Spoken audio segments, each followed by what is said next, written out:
If you're not actively tracking project costs, you're going to blow your budget. It's just a matter of time. This Excel cost tracker template, one that I've used and refined across hundreds of projects over 15 years, gives you full visibility and a clear process to track project costs. So there are no surprises or awkward conversations with senior management regarding budget. Let me walk you through how it works, how to use it, and also how to build one yourself. Now, if you do want to pick up this pre-built, pre-optimized template, it will be available for instant download. There'll be a link in the description down below if you do want to do that. Otherwise, let me now walk you through this template and how you can get one just like it. So the first thing I would mention is in terms of formatting. As you can see, I've gone for a grey background and a kind of grey theme. I would strongly recommend that you match your organization's style. So it could be the font, it could be the color. Just make sure it matches and it ties in with your other templates. Now onto the actual data and also how this has all been set up. So we'll start with B1. Here I've put the title of the artifact or the template. It's really clear you put that in there and you put it front and center. That way, if you open it up, if you share it with stakeholders, they know exactly what they're looking at. So I've just made that quite large. I've then got a content area here. Now I will be talking about how we can adapt this template if you want to track multiple projects at once. But if you are only using it for one project, then something like this content area at the top can be really useful. So we've got somewhere here for a project name, just a kind of placeholder area here, project start date and project end date. Now, the way this has been set up, we've obviously got a more of a gray background as a header, and then I've made this kind of white, just gives it kind of makes it clear that this is where the content's going to go. And I've just put some kind of border on. It's kind of a light grey border, which has given that visual effect. Now onto the table itself, I'm going to run through the columns and the data points we're going to want to capture and how to generally use this. So the first thing is we've got task.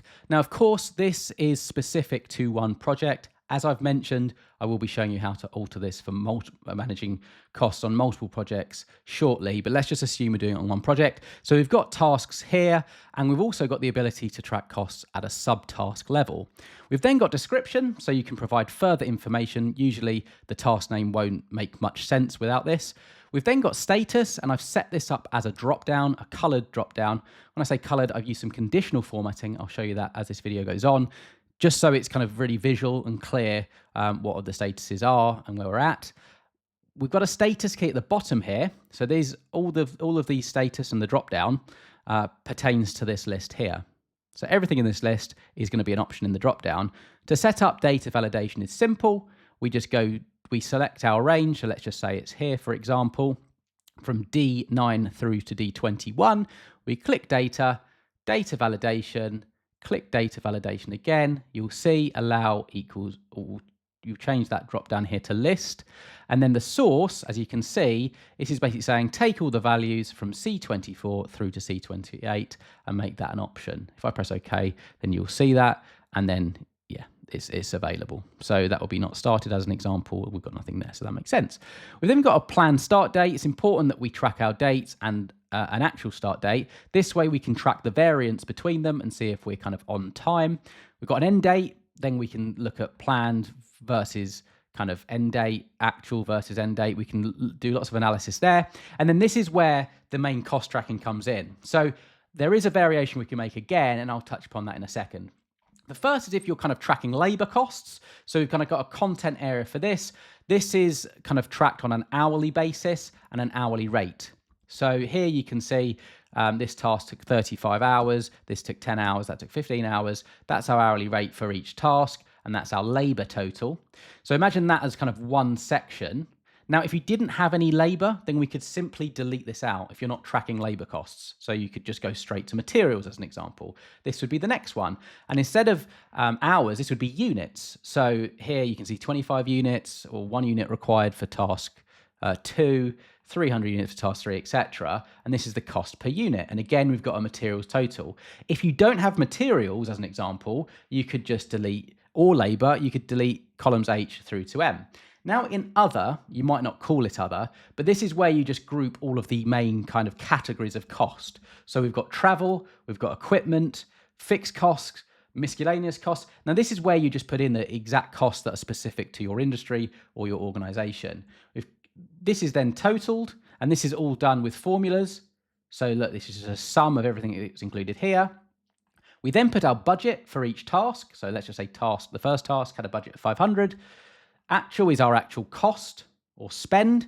And then at the end of it, we've got an under over. And all this is basically doing is it's looking at our budget and our actual cost. So it's doing that comparison. And then we've got some conditional formatting set up. So if I go home and if I go conditional formatting and then I go manage rules, you'll see basically, depending on the kind of numbers that are in here, will specify what color shows. So it just makes it really visual. Anything that's in essentially brackets here is kind of over budget, if that makes sense. So our budget was 500 and we actually spent 1,500. So we've lost 1,000 here. And then at the bottom, this is essentially just a sum of everything that's included above it. That's our balance. So this is enabling us to track all of our different costs at the task level. And if you wanted to set this up for another project at this kind of detail, what you could essentially do is you could call this, say, project 1, and then you could just create a new kind of row here. Let's copy this across. And then what we'd be doing is we'd be doing something like a paste, and then we'd be going project 2, and then we'd just be shifting this all down, and we could be putting all this back in. We could almost copy this and then putting it underneath. So as an example, let me just do the first one as an example. We'd be going back here. I'd be going in here. Let's just paste that. And then obviously it's got all the same data. You'd need to alter this. And then at the end of it, what you'd need to essentially do is you need to do basically a total portfolio cost, or program cost, basically a summation of all the projects, or sorry, total portfolio balance it would be. And then what you'd be doing here basically is you'd be doing something like, you'd need some kind of summation for all of this, which I think, where is that? Let me just make sure I find it. You'd need some kind of summation. So you'd basically be doing something like equals sum here, and then you'd be doing everything here for on the task level. And then in the total portfolio balance, it would be equals this plus this. And that's how you'd kind of get to it.